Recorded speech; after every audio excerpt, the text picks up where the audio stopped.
This is the first of the little weapon and item and spell previews that we're going to do. So we've actually found two new weapons in the last playthrough, last video. We've already had the sword spear, we've had that forever. We found the fire blade and the mace staff. The fire blade was in that, I say secret area, I didn't find it in my first playthrough. It's not like hidden, it's just a hole that if you dive down in the main area you find it. And then also the mace staff. So let's look at the sword spear first, and item-wise, I still can't use hyper because that's 10 endurance. I still can't use the combat disc because that's 15 agility. And while I'm grinding off screen for items, I'm not probably going to level up too much. So you already know the Immortal Blood and the Ceremonial Pistol. I'll show off the Mine and the Firebomb as well. Spells, I got a couple of these off screen as well. We need 10 willpower for Psychic Surge, so I don't quite have the chutzpah for that yet. But I'll show off Disintegration Beam, Ice Shard, and then as well, you already know Lightning Bolt. We also have Telekinesis and Fireball. So, okay, the Fire Blade is lots of fun, although not always the most practical weapon. In its basic form, it's just a big old blunt, smacky instrument, and it will, you know, it does decent damage. When you awaken it, you do this cool Musashi-like charge forward, or ninja charge, and you leave a trail of fire behind you, which is cool, as you can see. It stuns enemies for a while, and then they sit in the fire. Also, every time you swing it and connect with enemy, flames randomly fly out. The problem with that is they can fly right onto you and do actually a fair bit of damage to you.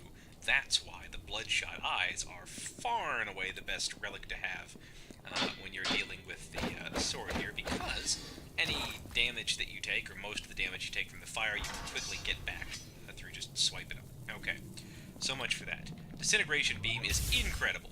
It targets an enemy and fires a beam in a straight line, and you can see it just a ton of damage out of that thing. As well, it leaves a trail of fire, so, you know, walking through that, they take damage that way. You also get a fair number of them.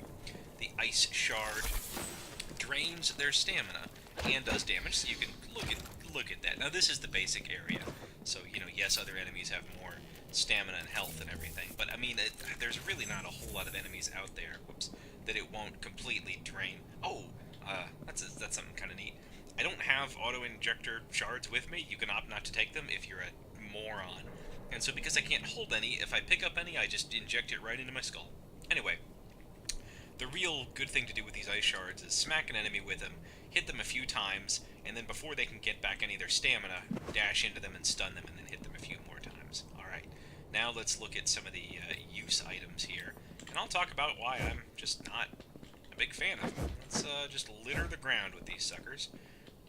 Look at that! It does nothing! It does 1 point of damage. I don't...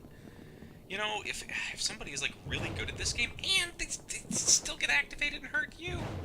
I mean, they do kind of stun the enemy, but in the same way that, like, your charge forward does with the spear sword, so whatever.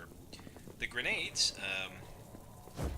do some damage if they hit right away, and then also leave behind a thing of fire, which hurts enemies. But, like, again, look at how much damage it's doing to him, aka not a whole lot, versus that just, it's like half his health right away, and then you walk down the row of fire, and you just, I don't know if I'm not leveling up the right stat or whatever, but, like, they're weirdly useless. Use items are. The combat disc that requires 15 agility to use is likewise just worthless. It's just not any good. I don't know. It's one of the weirdest parts about this game. I guess, like, archery wasn't always the best in Dark Souls either, so, you know, maybe it's emulating that, but anyway, that's Firebomb. I guess if you hit enemies directly, it stuns them, although not for long, so let's get the good stuff back here.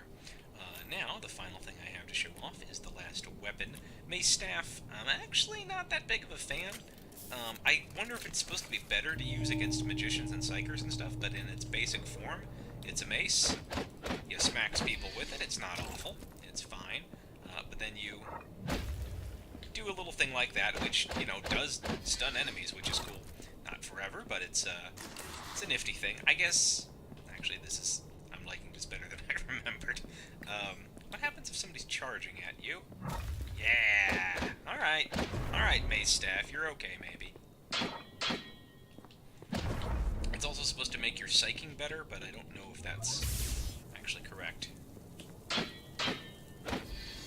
Anyway, that's the new weapons and items from this go-around. I'll be posting descriptions in the thread, and, you know, as always, thanks for tuning in, and I will see you guys next time.